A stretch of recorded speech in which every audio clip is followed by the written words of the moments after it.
Welcome back to the Closure House. I'm your host, Jessica, and today we're diving into a story about courage, self-discovery, and rewriting the narrative. Today, Charlotte joins us to share her journey of finding her voice after she's been estranged from her mom. She opens up about how she wrestled with image, identity, and the pressure to be someone she wasn't. And she's now stepping fully into who she's meant to be. So this episode is all about transformation, freedom, and learning to define yourself on your own terms. Charlotte, I am so happy to have you on the show. Can you just tell us a little bit about your journey? Hi, Jessica. Thank you for inviting me on the show. So I've got no contact with both my parents, so my mum and my dad. And this is going to be 3 years no contact next month. I'm the only child, and I believe my father is an enabler, and my mum has got narcissistic tendencies, but has never been diagnosed. Can you share what growing up as an only child in your household was like? Well, I didn't realize how bad it was because to me, I was told that was normal family life. I was also kept away from other children of my age. I never did sleepovers and I never had friends come over to my house for tea or to play in my bedroom. People just weren't allowed in my house. So I had nothing to compare against. And it wasn't until my partner noticed what my mum was saying and doing to me that he says, I think your mum could be a narcissist.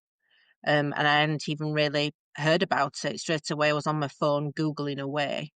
But I hadn't realized, my childhood has been very controlled. Like every inch of my life was controlled. The clothes I could wear, my appearance, what I could do with my hair, my bedroom. I wasn't allowed to do what I wanted to have in my bedroom. It had to be what my mum had chose.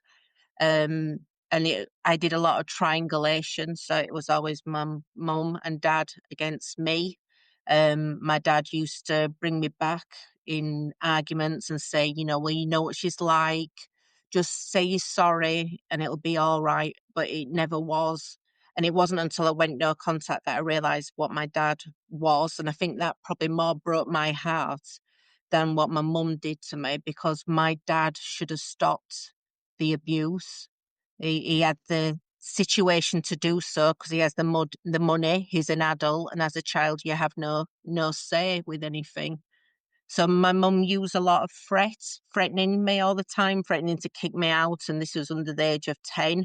Obviously, you don't have any money. You're living in their house, so you can't just leave. And back then, we didn't have mobile phones. You couldn't just phone somebody up to pick you up. So I was in a situation where I could not get myself out of. But I wasn't aware that it was a toxic or bad situation because I always got told I was the problem and I believed them.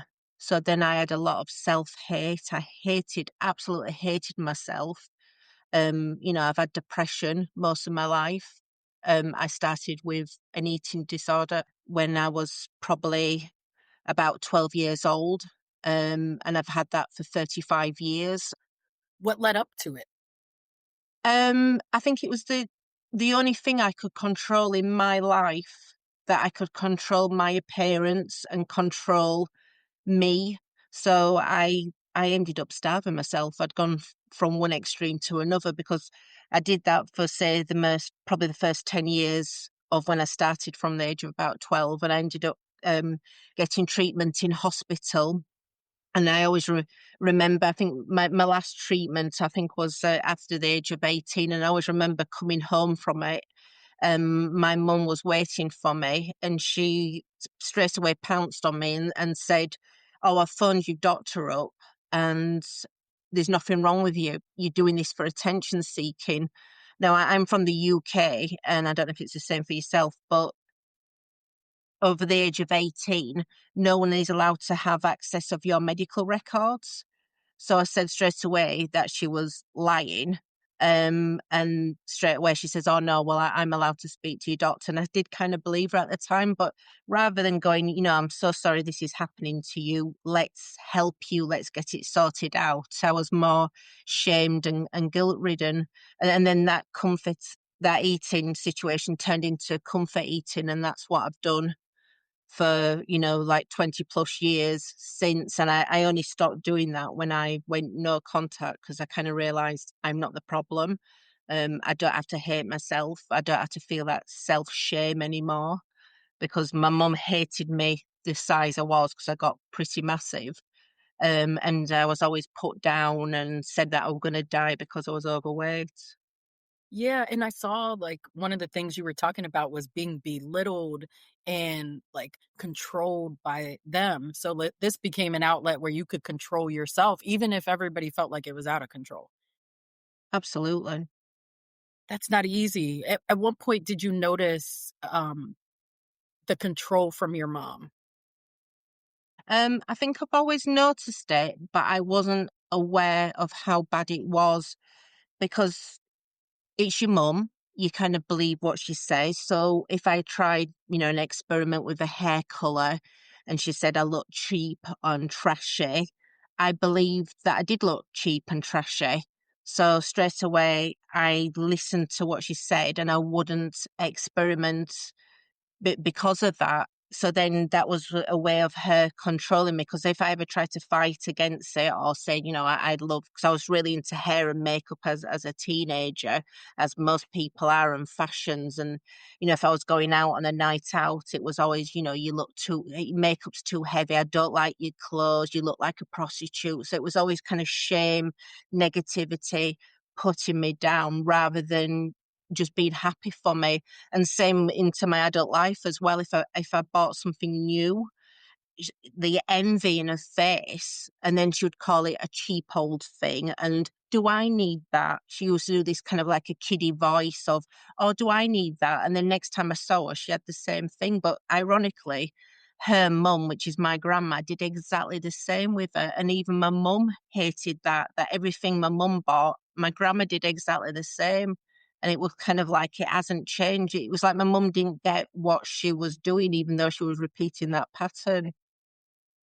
Yeah. So then tell me a little bit too about your father's role then, because your mom's doing these things and your dad's enabling these things. Tell me about that. My dad used to fight it more when, I suppose, 20, 30 years ago. They've been married for 50 plus years. So my mum's certainly got a clause into him to how to manipulate him. And I believe also he's in a coercive relationship. He has no control over his own money, funds.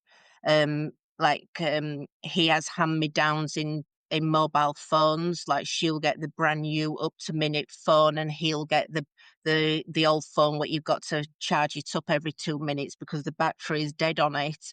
And it's almost like it's a punishment that he knows where he is and his stature in the household, which is below her. And I hadn't realized until I listened to a podcast about enabling and what the other parent does. And then that's what kind of broke my heart because I hadn't realized I'd gone to him my whole life saying, this isn't right what mum's saying, or I didn't do what she's accused me of doing. And it was easier for him for me to just go back to the situation because if I got bullied or punished, he didn't. And I think he gave up. And I can understand why he gave up because he's in an awful relationship. I think he's broken. And I remember once we all went on holiday and my mum was hitting him in public and absolutely nasty. It ruined us holidays as a family. And I said to him afterwards, I'll never go on holiday with you two again because it's disgusting how she treats you, not just in privately, but also in public. And he just said to me, but what can I do about it? And thinking back now, I think he was and still is drowning in it. But it's still no excuse. At the end of the day, it's a duty to protect his child. Yeah, and he didn't take that duty. He wanted you to just apologize or just do what she said so that you could keep the peace as well because he had to. Absolutely. That's a really hard dynamic. I can see in most people are in your position, they're more mad at the person who enabled sometimes than they are at the actual person who did the abusing. Definitely. Tell me about how his enabling shaped you. Um, I think I've learned it's easier for me to go with the flow. I think it's easier for me not to do what I want to do because I was never going to get what I wanted to do. Like, for example, with my birthdays, I was always asked what I wanted to do. I would tell them what I'd fancy doing. And then it was straight away, oh, we. It was always we. It was never I. So that was your triangulation. But it was always, we don't fancy doing that. Let's do this instead. And it was always what they wanted to do, never what I wanted to do. Hence why I absolutely hate my birthdays. Only now I'm starting to kind of enjoy them again because I can do what I want to do again. Was there a specific moment of realization that made you say, like, I can't keep doing this? It was the last time I saw my parents actually, which was it's going to be 3 years next month, and we've gone away for my mum's birthday. And I don't know what was wrong with her, but she was very moody. She was walking off in front of us all the time. She wouldn't sit with us. On her actual birthday, she was very elated and very like childlike, and very look at me in a restaurant and I had to have everything perfect for her. Like if I bought her presents, it took me hours and days to find the perfect present, and I didn't realize that I was doing it to make her happy all the time. To kind of, if she was happy, I didn't get the abuse, and I didn't realize, like even as a child, when I walked home from middle school, there was a florist in the village where we lived, and I used to buy her a flower every week, which made my mum absolutely really happy, but I didn't realize that I'd learned that tool to keep myself safe. Because if you were doing something good, then you weren't getting abused in that space. Yeah, which is kind of crazy as a child that you've worked that out to keep yourself safe. And I didn't realize I'd done it through my adult life. So we, me and my partner kind of realized what was happening. And I started reading books on narcissism and toxic parents and stuff like that. And we started noticing the signs. And I didn't want to go on away from my mum's birthday, but we had no choice in the matter. I mean, in a real world, you do have a choice, but I've been told never to say no to my parents. They've never made it safe. So even at I was 47 years of age, I was still too scared to say no to my mum, which now when I think about it, I think it's absolutely crazy. But she's put that fear and not having that safe space of being able to say no. So we ended up going. We didn't really want to be there, but we got on with it, made it as enjoyable as much as we did. And then the day after, we before we went out for lunch, we were just shopping in local shops. And at the time, I wasn't going to go shopping because my mum invited me. Would you like to go shopping the day after? And I was like, no, you're all right. So I'm going to have a sleep in and we'll meet you at lunchtime. For whatever reason, I did not sleep well. So my partner was still in bed and I decided to go out. Bumped into my dad. Dad was absolutely fine, chatting, no problem. Bumped into my mum and I had like the exorcist face turning round at me. I had the arms folded at me, the huffing, the sighing. And she was like, what the hell are you doing here? So we're in a public shop. And I just said to her, all you had to do was just say, good morning, how are you? Did you have a nice day? And then she ended up screaming and shouting me. And I just thought, I can't do this anymore. And then that's when I turned around and said, you're a narcissist like your mum. And she turned around straight away and said to me, no, you're the narcissist. And I just got in the car and she ran after me screaming and shouting. And that was the last I saw of them because I just thought, I cannot do this anymore. I see why you couldn't do it. It was unpredictable. Absolutely. Then also, there becomes this shame thing when you feel like you're the problem. You have to do whatever you can to keep the peace. And it's like, it's always this self sacrifice where you never get what you want. It's always what other people would want from you. Absolutely. I mean, I don't realize how much I've walked on broken eggshells. I mean, I call it walking on broken glass. But I was just so like what you just said. You never knew if you're going to have a nice mum or a nasty negative mum, and then you kind of work out when she is nice, is that love bombing? Is she nice for a small moment? You then think, oh wow, I've got the mother what I've always wished, and then you're hooked. She's got you where you want, and then suddenly you're straight back to the abuse and everything. And I didn't realize how stressful I was. Like my sleep pattern was horrendous. I barely slept. If I knew I was going to be meeting up with them, I would lose sleep. I'd give myself migraines with it. If my partner couldn't come with me, because if I knew if my partner came with me, I got less abuse. So if for any reason he didn't want to come, which I can understand why he didn't want to come because it wasn't a nice experience, I then got even myself more worked up because I just knew I was going to be attacked, and then that triggered my comfort eating.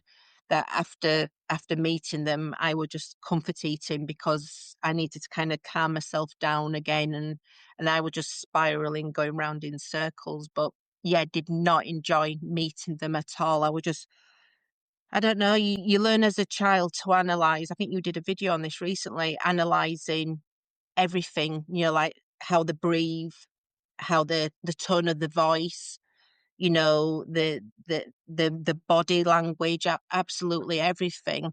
And I've got like supersonic hearing because I've learned as a child to hear my parents downstairs and to know the tone of what mood she's in, how she's coming up the stairs. And because we were never allowed to relax at home, I don't know why, maybe you could help on this actually. We always had to, and it's a thing, it happens, that we always had to be busy all the time. We weren't allowed to relax or have a nice day off. We had to fill every inch with looking busy. I don't know if that feels like to prove that she's successful or something. I'm not. Yes, there's that dynamic of proving success. And then there's this thing that narcissists do to prevent sleep. It's like anything that can keep you from being rested. So people are always in a confused state because they're tired. There's shame if you rest. It's like you're lazy. When in reality, like rest should be a natural thing, but they make it so that it's shameful. So anytime you sit down, you have to be doing something. And that becomes like a metaphor for life with other people because you'll find Yeah. yourself performing for people, showing up, doing too much or, saying too much. It just becomes this thing that happens as a result of that. So I suppose it's a control of you as well, isn't it?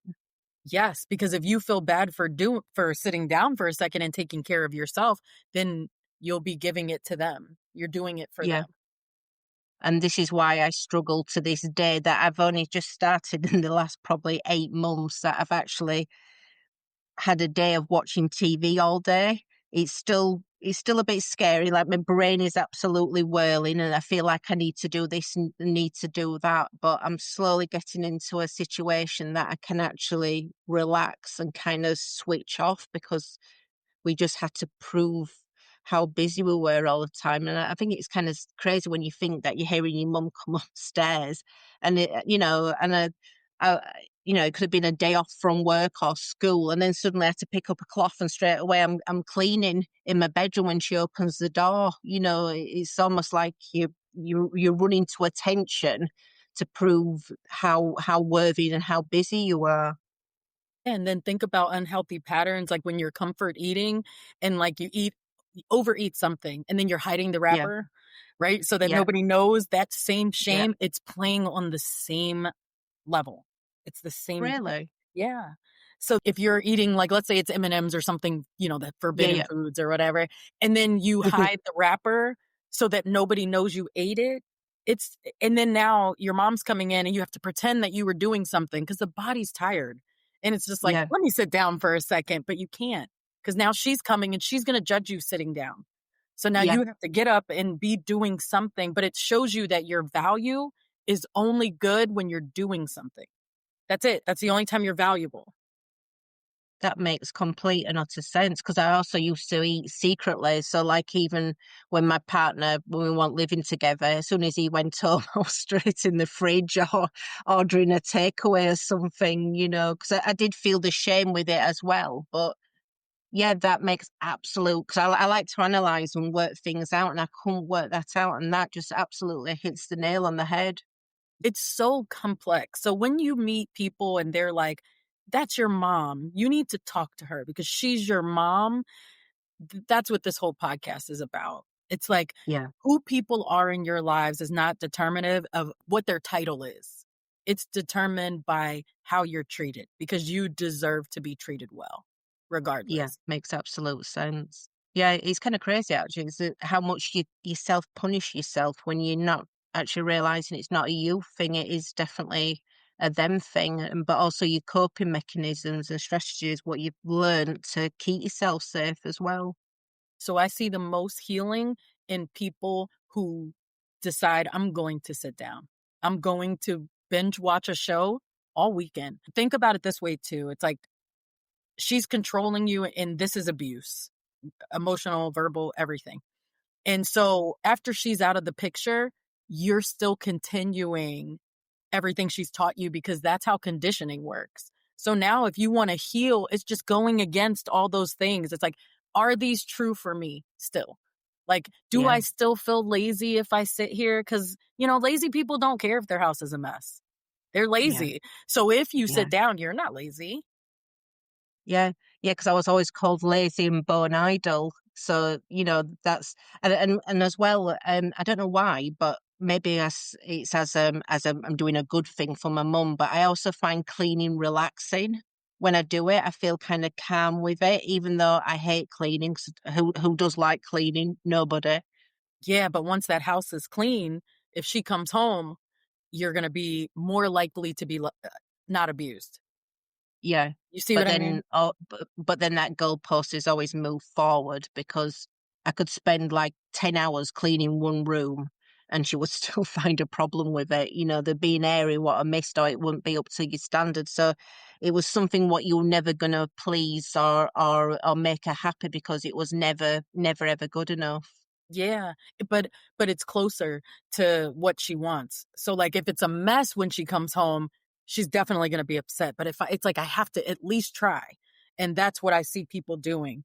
But what happens is the inner child is so terrified when things are a mess because it's like you're gonna get in trouble. Like, even Yeah, at 47, you'll still be thinking, "Oh my goodness, this house is a mess. It can't be this way," and as you start unraveling that, that's where the healing is. yeah. Makes absolute sense that. Yeah, it's kind of like just talking to you about that, it's like a relief off my shoulders because you do put a lot of pressure on yourself all the time.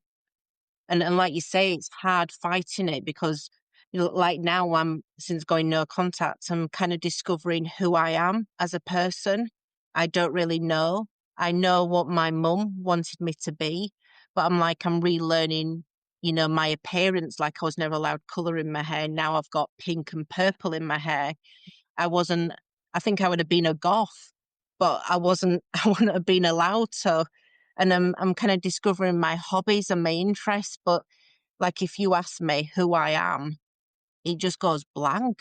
I, I don't know who I am. And I mean, it's great because I'm now discovering it's like a new lease of life for me. I can do what I want to do without being judged and I can try new things and see what I like. But it also feels um, not safe because I've only ever done one thing and it's always been via my mum. So it's kind of strange and kind of weird, but nice as well. Yeah, it is. Anytime we're entering a space we've never been, it's so scary, but that discovery is the most important part. It is like, who are you now? Because so much of it's gonna be shedding who she wanted you to be and who she was trying to make you into. And I Yeah, absolutely love your hair. I think it's so fiery and great. thank you. So I'm glad that you're embracing that, but I see healing in things like that. And it doesn't have to be one extreme to the other, but just saying, No. I like this and I want to try it, a lot of times will bring in that healing too. One thing what I could do with your help with is I was always like a lot of us was shamed for showing emotions and shamed for crying. You were put down with it because you didn't want to deal with it. And it's especially since I've gone no contact, I think it's got even worse because I always kind of think in a way I don't want to show her that I'm hurt by what's happened, even though she's not going to see me or my reaction. So it's almost like I'm proving a point. But really struggle to cry. I will well up and then I shut myself down straight away. And I've tried films, what people say that they cry with every time. I mean, I watched a film recently, which was a horror film, and I got a bit more upset with that than watching like emotional, sad films, Yeah. because I love horror films. But yeah, I really struggle. And I feel like I need to absolutely sob because, you just feel so tight with it. But how do you get past that? So, like, getting past that sometimes can be different for everyone.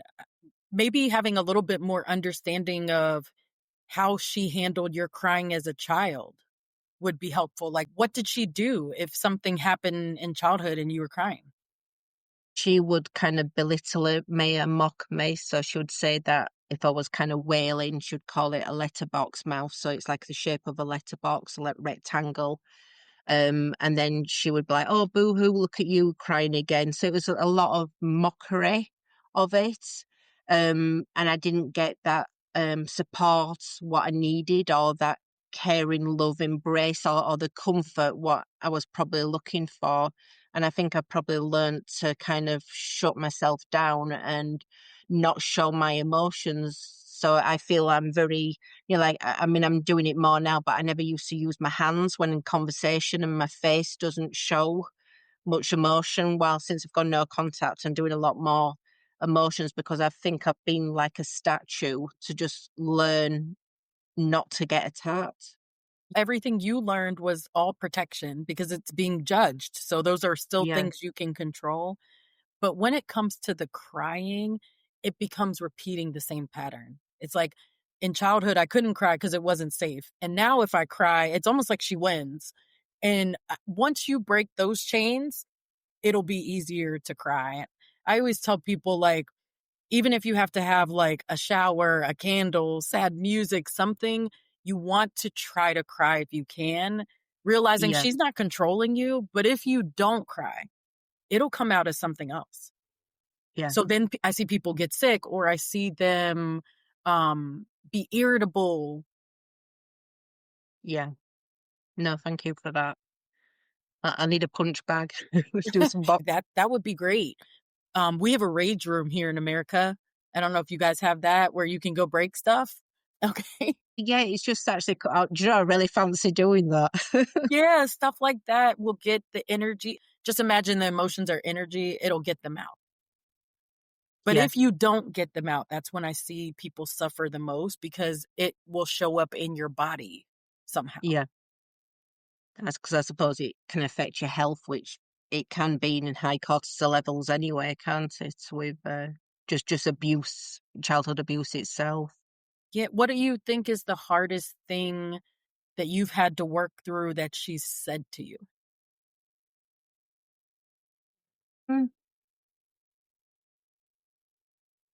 I think said a lot of hurtful things over the years. I think the hardest thing is just knowing that a mum would do that to the child, and then you're kind of realizing, am I the plaster to make her feel better about herself?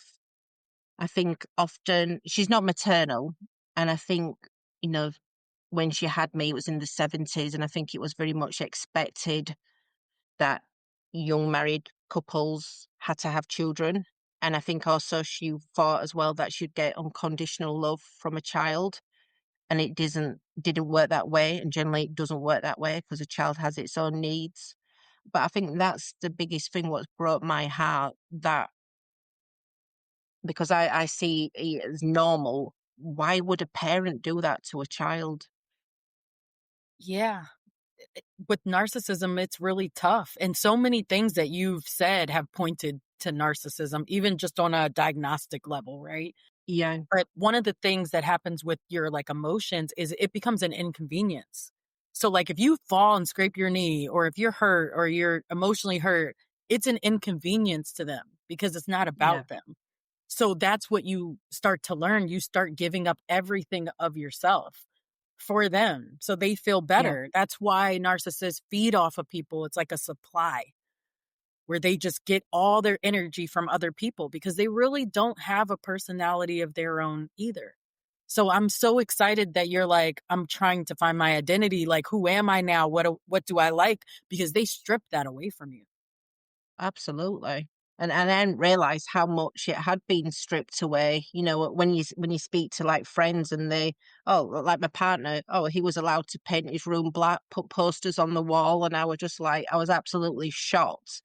You know, because he was into heavy metal music and still is, but he was allowed to be him and Yeah. do what he wanted to do rather than he was controlled. And he's kind of really shocked that I wasn't allowed to do any of this. And to me, that just kind of seems normal because to me, I was told it was normal. Yeah. And that's probably the biggest thing too, is like having people grow up and now they're like, oh, you did this as a child. Oh, I wasn't able to do that. And you're learning like this was not normal. Yeah, because I mean, when I did go no contact, I just my last text with them was, you know, I just need to have a little think about it, and I'll be in touch. And then, you know, I got some quite harsh texts back, and I just kind of left it for a couple of weeks, and then my mum was posting on Facebook of what amazing time she was have because she uses Facebook to show the world what amazing world and she's living in and how fabulous everything is. And I just thought, you know, you've got a daughter there, which is hurting and in unbelievable pain, and you're doing absolutely nothing. So I ended up blocking her on Facebook because I just couldn't see the photos and the posts, and it was probably about 6 or 7 months before I actually blocked them on all social media.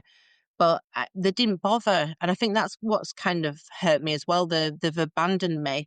I mean, when I spoke to my counselor, I said, you know, I want to write everything down. And I also wanted to save my dad because I saw my dad as a victim as well, not realizing at the time he was her enabler.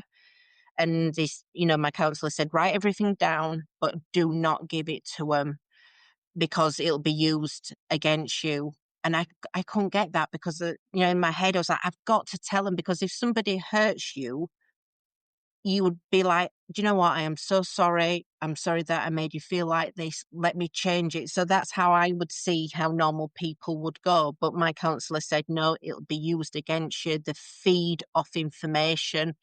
And I mean, it's still crazy now to get that in my head that you can't tell the person who was supposed to love you the most that they've hurt you the most.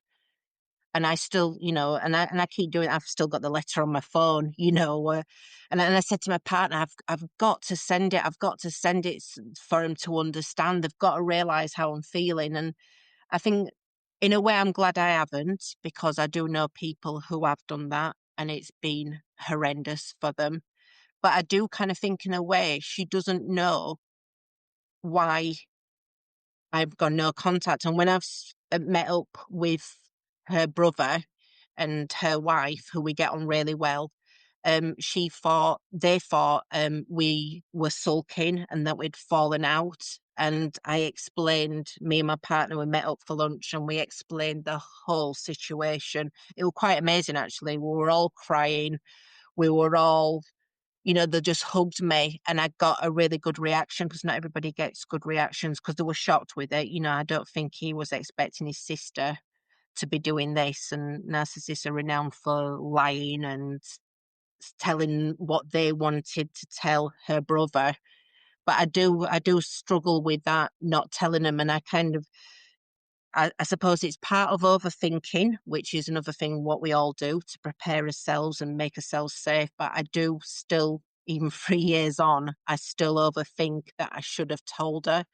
And also how they've made no effort to, you know, I've had a postcard. I still get birthdays and Christmas cards like nothing's happened. And I'm dying to open those cards because I'm looking in those cards to think, this is going to be what I want to hear. Like, Yeah. we're sorry, we love you, but it's not. And my partner's now hid all the cards, so I don't know where they are. And we got a postcard just before Christmas to say, you know, that we're coming up to see family members and would you like to meet up for a short time? So even that was controlled in public in a cafe, which I wouldn't have done anyway. And I never replied back, but I do struggle with that because it's your devil and angel. You know, it's against society, it's against your parents. But I know deep down I'm doing what's right for me because I have blossomed since I've got no contact. You know, how I feel about myself, my self-esteem was literally scraping on the floor. Now it's getting up to nearly through the roof. You know, I've lost 6 stone in weight because I'm not comfort Wow. eating anymore. So I feel amazing and fantastic, but I've still got that devil and angel. Your partner sounds like a really intuitive person. I couldn't have asked for anything more. He's been amazing. Support, everything has been fantastic. He knows about narcissism as much as me. And it's amazing now when you look around, you see red flags everywhere, don't? And you even more so, because I miss out so much stuff while you just see it straight away because you trained in it. Yeah, but even we will still struggle. Like, good therapists go to therapy because when narcissism is the basis for your life, you pick partners a lot of times that are narcissists too, or friends or jobs, and it feels safe at first. And then you learn, oh, this isn't healthy. Once you see it, you can't unsee it. But Absolutely. even I miss the signs sometimes. I've had friendships that have really gone south in a way that I could not even imagine. And I'm like, I'm a therapist. How did I miss this? So, but because I'm in it. But also, if you brought up with it like I have as well, you don't see the signs until you are seeing the signs, because to you it's just normal. So you're not looking for that. Yeah, that's why the second you start not feeling shame, because remember, like the difference between guilt and shame is guilt is like, I messed up. I made a mistake. Shame is like, I'm not a good person, right? Yeah, Once you start shedding the shame, life changes because shame is a control. It's like, I can't do this because this is a shame. If I color my hair like this, then I'm going to be judged this way. That's shame. yeah, And all we want to do is just undo all those voices because we're not born with those voices. no. But we've learned them because in the you know the situation we've been brought up. You know, even how your parents argue or how they talk to each other. You know, you feed off that because to you it's normal, and then you end up doing it in your adult life as well. Yeah, and it's all conditioning. So, like, you heal, just like we said, from the hair color. That's a healing. It's like, I wanted to do this, it's for me. And you just start choosing you. And times where you want Yeah, to sit down, you just, even I have to say out loud to myself, I'm like, Jessica, it's okay to sit down, even still. And I've been no yeah. contact for years. It's just conditioning happens for so long that it takes sometimes a lifetime to undo it all. Yeah, you just got to keep reminding yourself, don't you? It's like I was saying before, I overthink and I'll replay conversations. So if I've had a conversation with somebody, I'll replay it out aloud to see if I've made any mistakes. Could I have done it better? Was it perfect? Was I going to get judged?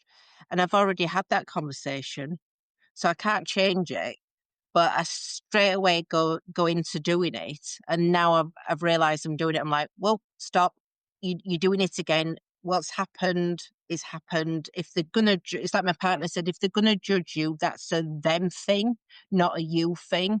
If they're gonna get angry with you, that's a them thing and not a you thing. So you can't prepare yourself all the time over how people are gonna react. If they're gonna get angry, just let them get angry. Yeah, you're meeting everybody at their own level of healing. And one of the Yeah. things that really helped me was to stop worrying about whether I was the problem or not. Like, my parents told me I was difficult to love. So instead, I stopped trying to say I'm not difficult. See, I'm not. Instead, I was like, you know what? I'm difficult to lie to. I'm difficult to get over on. I'm difficult to be used. Like, I embraced that because everything was like I was rebelling against what they said instead. And Yeah. then that was putting me in positions where I still wasn't who I wanted to be. I love that. You're turning a negative into a positive, but also you're protecting yourself as well. Yeah, because what they say doesn't matter. What anybody says really doesn't. It's just we're kind of No. conditioned even in social media. It's like you could get a million good comments. I see people commenting, they understand your content, right? And everything. You have a good voice for what you're doing. But sometimes one person can ruin your whole day.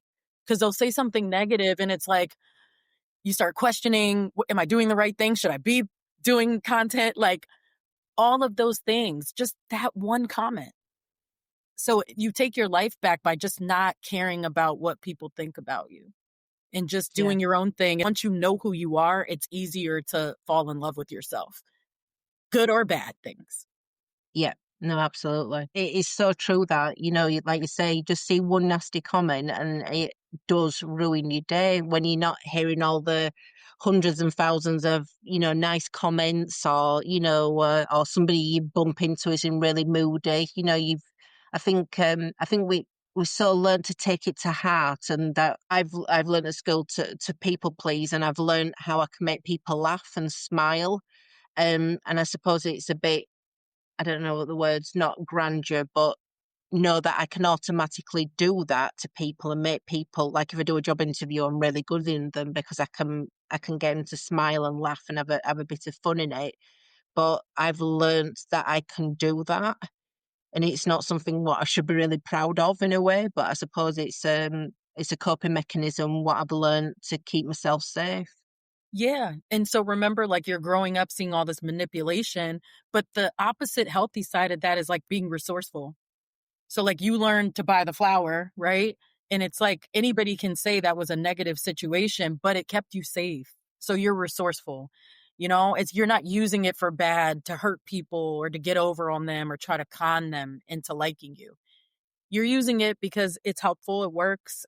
So make like looking at the duality of that two things can coexist at once. I can use Yeah. this skill for bad, and there's really good parts about it too.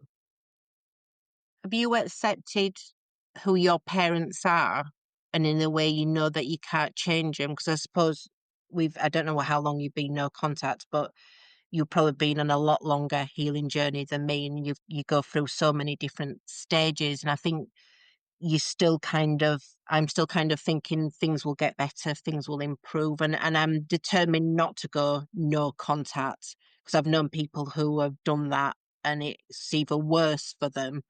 It's like my partner said, could you imagine if you went back now, the abuse you'd get off your mum because I didn't do what she told me to do? But how do you kind of cope with that as such? So for me, I went no contact multiple times.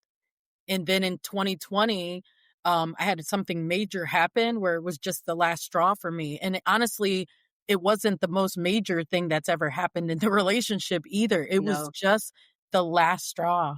So one of I many. feel like it got worse every time I went back because then I had to blame myself for the fact that I left too. It's like, well, Jess, you abandoned them and they missed you and they wanted to talk to you, but they also really didn't try outside of sending stuff. Like you said, cards, they'd send gifts, stuff that I didn't even like or use. Like they didn't Yeah, know me. Going no contact is tough and then undoing it is tough. But one of the things that's been helpful too is not putting a finish line on it.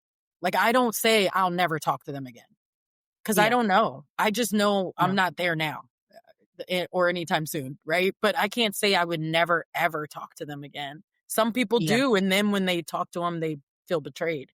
But circumstances will change, and if they ever do, I'd reevaluate them. But I'd be very cautious to make sure that it's healthier. yeah.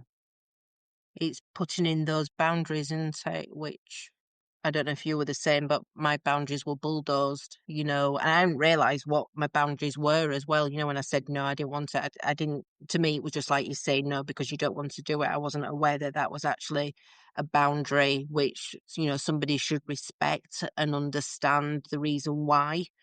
But to my mum, she just didn't care. She was going to do it anyway. Yeah, what kind of boundaries? Like, can you think of anything specifically that happened?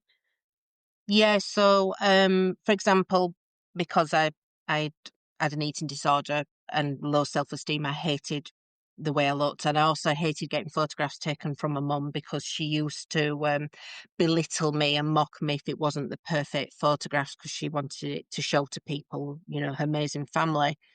And we went on holiday together, just both of us, which I can't believe I did that. It was the nicest of holidays because it was my mum's holiday and I just tagged Right. along. And Yeah. I became the husband in the relationship by wanting to pay for everything and open doors for her and stuff like that. But she wanted to take photographs of me in bikini, and I did not want that at all. And I said, no, I don't feel good about myself. And she was like, oh, but you look so nice and stuff like that. So I allowed her to do it. But I said, because back then you had to print them. It's not like all digital like now. And I just said, if you do print them, please put them to one side or give them to me. I do not want you to show them to anybody. And she didn't do that. So we went to my grandma and granddad's, which is my mum's mum and dad. Out came the photographs, and I was just like, oh my God, I knew exactly what were going to happen. So my dad was there, my mum, my grandma, and my granddad. And I just went absolutely be true because I just knew what were going to happen. And then the photographs started going round, and I remember my eyes were watering. I was so embarrassed. And I remember my mum just looking at me and kind of doing like a smirk of almost like, this is what I can do to you. Yeah. And then my granddad looked at the photograph and he was just like, oh my God, oh, I don't know where to put myself. Oh, this is embarrassing, kind of joking it off. And he kind of hid him away. But that I wasn't aware was a boundary until I kind of thought back and thought, you shouldn't have done that. You should have respected my no because I felt uncomfortable, didn't feel good about myself, and I didn't want people to see me in a bikini.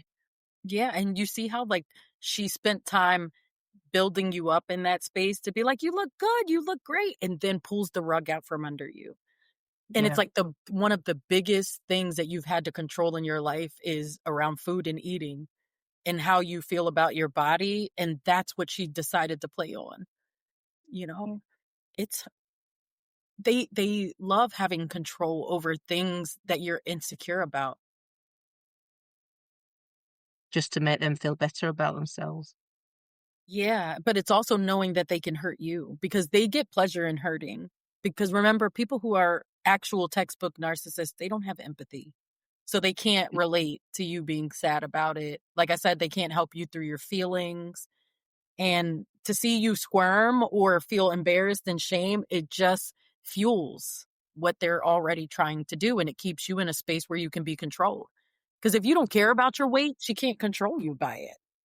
So that fuel what they get, what does it do to them? Does it make them feel better about themselves, or what does it actually do? I think they do it in an attempt to feel better about themselves, but it doesn't work. It just allows them to hurt you, but it doesn't make them feel better about themselves.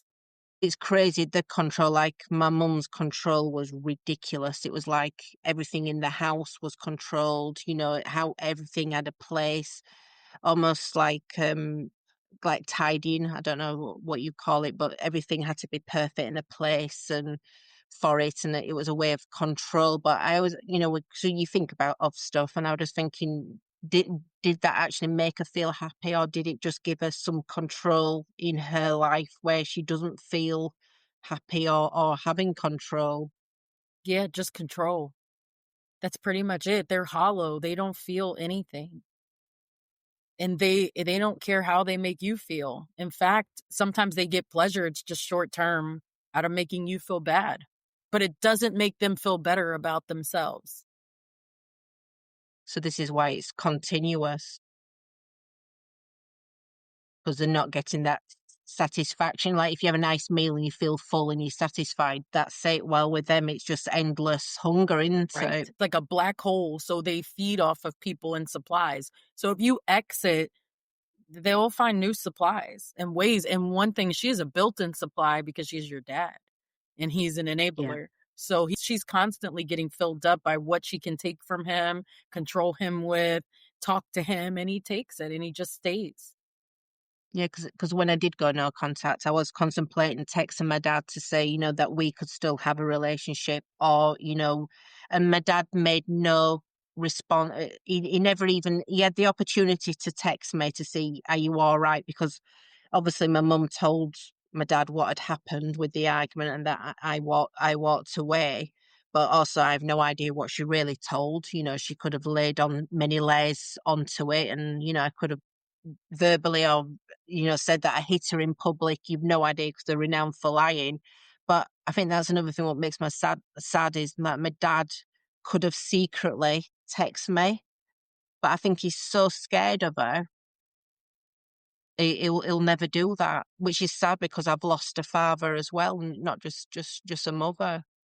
I think that people don't realize when you're estranged from your parents, you lost them long before you cut them off.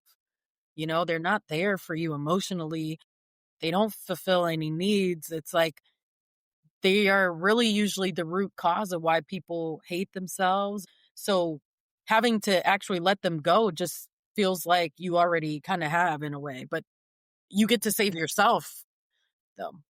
It's very true because, a child isn't born like that, is it? It happens to them. And it's like what you said, like every time I read something or listen to a podcast, it's another, I don't know, it's another comfort to know it's not you and it's a them thing. And then you can kind of analyze it and look into it and then realize like a massive weight. Well, especially when I first went no contact, I think I must have had depression or a breakdown because it was just, it was way too much for me. The realization that your parents could do that to me, I went on a very slippery slope and I got the counseling and I got the help and I've come out. You always say like the first year, it's like the realization that, there's like a process to it of how your body grieves, I suppose, isn't it? It's like a seven signs of grief, and now I've come out the other side, but the weight what's come off me is unbelievable, and I think it's sad that I've lived my whole life because even though I've lived on my own or with my partner for like 23 years, I was still completely and utterly controlled my days off, my holidays, my birthdays, my Christmases. It always had to be spent with them, which I wouldn't have mind if it was a nice family to spend time with, but it wasn't. And now you get to reclaim your life back. And it's just trying to figure out how do you do that? And I see things you've already put in place, but is there anything that you're like, for healing, I really need to do this?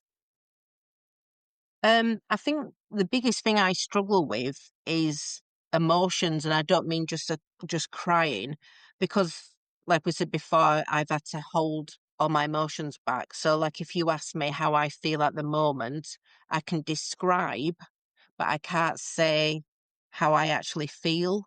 I can say that I feel a bit stressed with what's happening, but because obviously it's a podcast and stuff like that. But you know, I, like if people say, I'm sad, I'm angry or hurt, I struggle. I really struggle with that because I think I've had to cut my emotions off so much to protect myself. I don't know, one, who I am, and two, what my emotions feel. So you kind of feel a bit dead inside because you just feel lifeless, Yeah. And there's this numb concept of like feeling nothing or feeling everything at once. numb. That's it. Yeah, People are like, I feel nothing. And sometimes I sit with people and they're like, I feel so much like I don't know. When I'm working with clients, I always tell them, try to pull 5 feelings. Like if you tell me you're frustrated, what else? Because frustration comes with other things. And the more you start processing that way, the easier it is to figure out what's happening to you. yeah. No, it is numbness. It is because your emotions are all over the place because you're like, am I doing right? Am I not doing right? It's crazy the amount of emotions you feel when you do go no contact and you constantly got to remind yourself the reason why you're doing this. And it isn't, you'll see estranged parents on social media and it's punishment and it's just out of the blue. It's like you said, it wasn't just the last conversation, which may not have been huge. It's one of thousands, which is just building up. Yeah, that's such a good point. I don't even think I would have launched this podcast had it not been for TikTok. Because the estranged parents on there, you would think that they were the best parents that ever happened and their kids were entitled and they were just so ungrateful that they cut them off because they were coerced by some therapist. That's what you would think. But the truth is, it's all of the things that led up to it that caused the estrangement, and they don't know how to be accountable. Saying sorry is not being accountable. Change behavior is adhering to boundaries. listening to someone else's feelings, caring about them. That is how they could get back in their kid's life. Well, apparently it's fashionable and you're manipulating us, you know? Right. That's why I like have a whole segment where people can bring their family if they want. If you want to reconcile, and we'll have a 3-part series and we'll talk about it because I believe in family. And I think that when you go no contact, people think you're cold hearted. They think you don't care about family, you're selfish. But for me, it was really saving myself. And I don't Yeah, think that people who haven't been in this position can understand it. They can only judge no, it. So. absolutely. Everybody dreams of having a loving, caring parent, and we've had to grieve the parents we've been given. I suppose grieve the childhood we've been given and then realize what you should have had. I've always been family orientated, even though my mum always used to throw it in my face that I was never family orientated. But you just love to have, it's like, something will happen at work and I'm like, oh, phone my mum and tell her. And then I think, well, first of all, she probably was never interested anyway. And secondly, I don't have that person to tell anymore now, and I don't know if you do the same as like when you're walking around publicly and you'll see families with young children. And I watch how the families are with the young children. And then I look at that child and think, what did my mum do to me at that age? Was she stealing toys off me and saying that I'm going to throw them away just to get a reaction of crying out to me? That is such a good point. It's like you have to grieve the life that you should have had, the life that you dreamed of, the life you actually had, and who they were in that space. This is not an easy process, but the ambivalence that you talk about where it's like, am I doing the right thing? Am I not? I have to still do that all the time. Yeah. Even though I know that this is the safest for me and all the work that I've done to heal, I still think just don't just call them. Just stop being the Is problem. that guilt, do you think? Is It's because I shame. suppose we've been trained to obey our parents, haven't we? Yeah, especially if there's like a religious aspect, because it's like you have to honor your mom and dad. That's how I was raised. But then the scripture goes on to immediately say, don't provoke your children, don't bring them to anger. Yeah.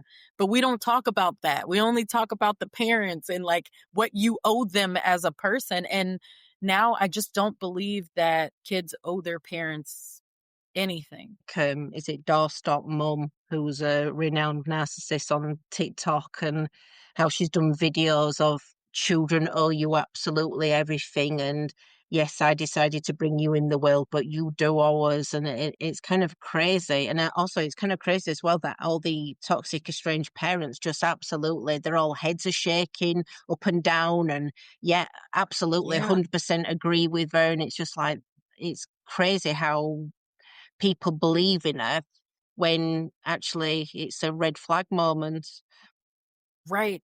Yeah, her content is hard for me. I have to like take a deep breath, pause it, listen to it again if I'm like covering it.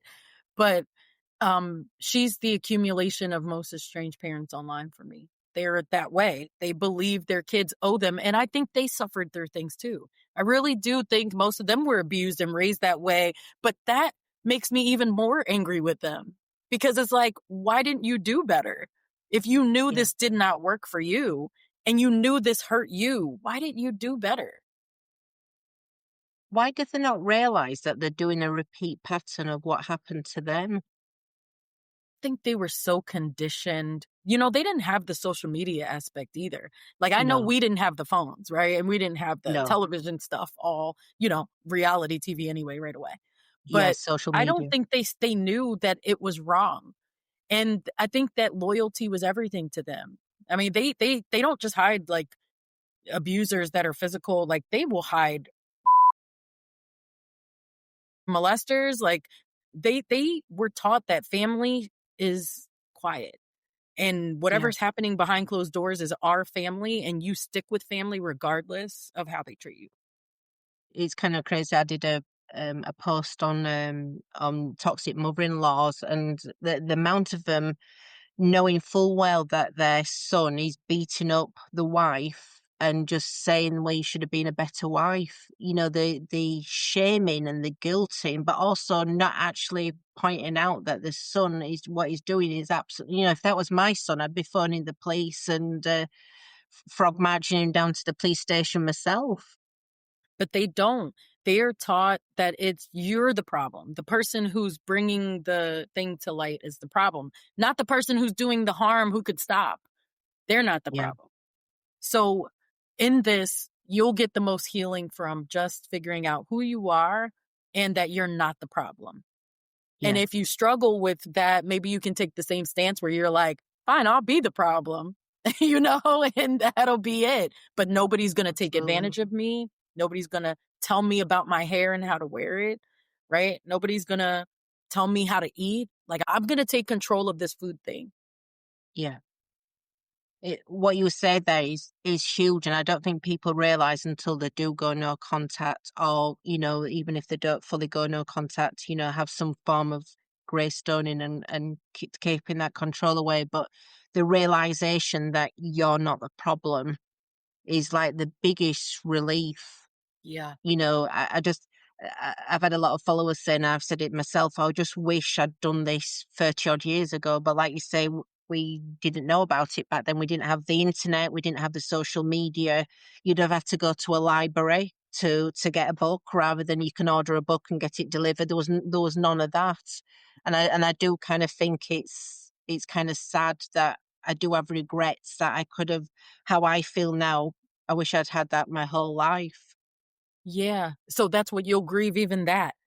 So then, Yeah. like, I'm constantly starting today. Like, if that makes sense, because I can't always look back. There's so much shame and guilt for what I could have done or should have said or should have left sooner in anything, that I just have to sometimes just start where I am and keep moving forward. Yeah, what's done is done. We can't change it. It's about now and it's about the future, isn't it? And moving forward. When they say, you guys have the internet, it's like, so do you now. Yeah, I didn't either to start, but you do too now. And that's like, Yeah, you hear the estranged parents and they're like, we didn't have this. It's like, you do now, you're using it. So there's yeah. just no excuse for bad behavior on anybody's part when there's this much access to information. That's the thing. You've got everything at your fingertips now, aren't you? There's literally no excuses for people being like that. Yeah. They're And just happy being themselves and everyone else is the problem, so they don't see why they should actually change. Even when 3 or 4 of their children have all gone no contact, they still don't get it. They still think it's the children, or that they're all talking to each other and that it's a plan. It's kind of scary how like if we do something wrong we look back on ourselves. But I suppose is that empathy, that you kind of relook at something what you've done wrong, or look, could I've done better or tried harder. That part of them is completely missing. yeah, because they're like, I did what I went through or what I thought was best. And it's like, that it's okay to say that that wasn't good enough too, or Yeah, that I really wish I had done better. Even you and me, we're here saying, like, we could have done this differently too. We could yeah, have left sooner and saved ourselves some heartache, but that's in hindsight, you yeah, know? So it's kind of like now they could do better and they're still choosing to not. Whereas, when you have a narcissistic parent, you're constantly like, am I the narcissist? Is it me? yeah, But you went to therapy, and narcissists don't do that. They don't believe they're the yeah. problem. Like, you're trying to change. Narcissists don't believe they're ever the problem. I think that's the biggest thing, because I don't know if you're the same, but you question absolute everything, and then you overthink of what you would do in that situation as probably as a normal person, and what a toxic or a narcissistic person does, and just trying to get your head round it. I don't think you'll ever will get your head round it. You can't change a person who doesn't want to change. For whatever reason, my mum is happy doing what she is. My dad has decided to take her side and feels that he has no other option. Because I think that as well. I think if my dad left her, he would be happy.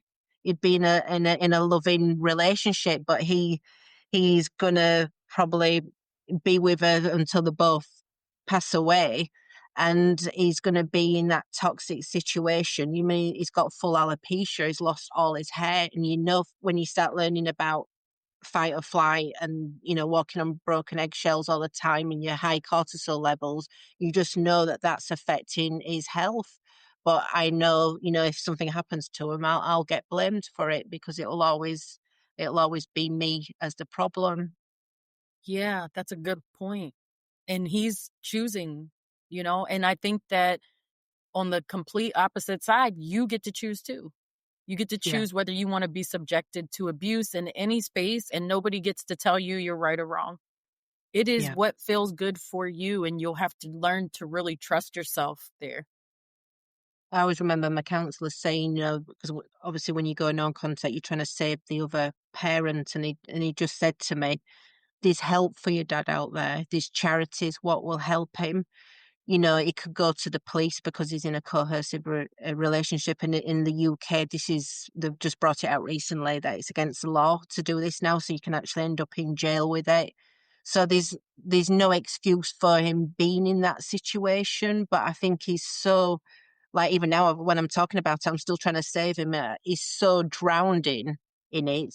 But it's like my partner says to me, he has a choice, he has an option, and some of the stuff he's said and done, I don't think he's just a puppet and my mum's the puppet master. I don't know if she's trained him to be narcissistic traits, but I think if somebody was normal, like when we've caught her out lying, my dad will still agree with her in that Yeah. lie rather than going, hang on a minute, no, that never happened. That's not right. This happened. He just kind of nods and goes ahead with it. That's a good indicator that he's not ready, regardless of whether he should leave or not. But, like, at the same time, I'm so glad to hear that you made the choice to get out. It's hard with an enabling like, when we see these one-sided parental relationships, it's easy for people to say, "I feel bad because you make me feel bad, so I'm gonna leave this behind."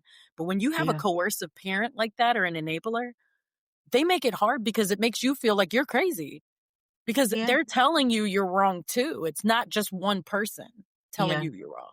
Well, my dad was even phoning my partner up when we'd gone no contact, saying that she's done this before to us, and basically putting me down, almost like if they were trying to do a triangulation of get him on their side against me.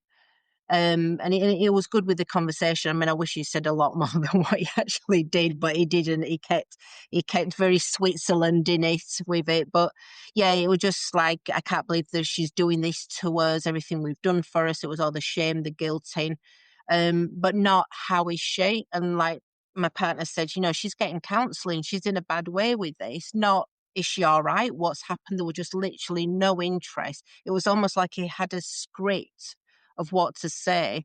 And then he ended the conversation with, well, we bought a brand new car. And I thought the grandeur of it, not how's your daughter? Is she all right? That's the part that strange people don't talk about, the parents, because they don't even realize the impact, I believe.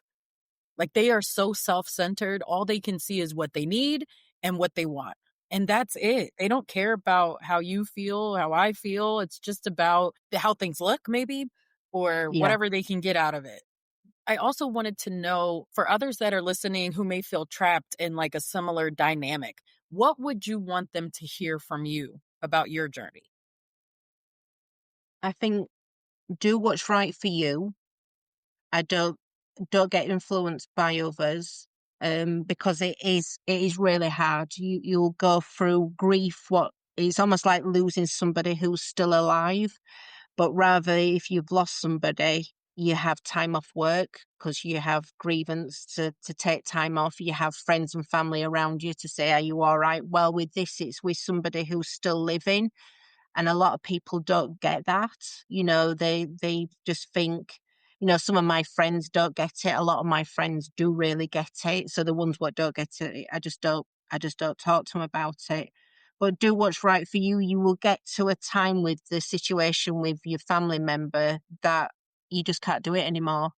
It's one thing after another, and some people might also be not ready to go no contact. So protect yourself, put those boundaries up, keep yourself safe, have certain conversations, what you do not talk about, which could be your parents or your weight or negativity about your career or your partner. Have a list, but they've got to respect those boundaries. To me, I didn't want to do that because I knew my mum would just bulldoze through them. I could never do a boundary of not talking because to me, I was her daughter and she can talk about anything. And she didn't care, she had to get it off her chest and be all right, but do what's right for you and realize that you're not the problem and stop self-hating yourself and start loving yourself and caring for yourself and working on you and doing nice things for you and discovering yourself as well.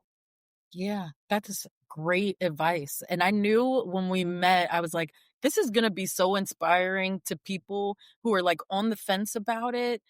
Um, because they don't know what to do.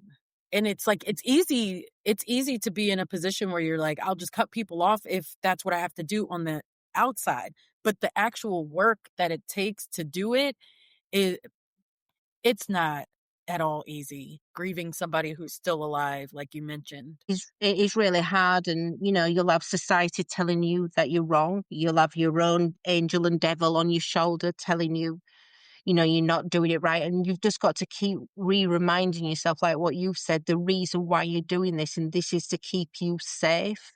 Because the situation you were in before, you were not safe. And when you take yourself out of a toxic situation, you don't realize when you look back how bad it really was. Because to you, it was just normal. And it's good that I've made that break and I'm not in that cycle anymore and I can lead and do. And do you know what? I can do things for me now. Like I don't get judged anymore. I don't get shamed. I don't get put down. Yeah. My life is just so stress free.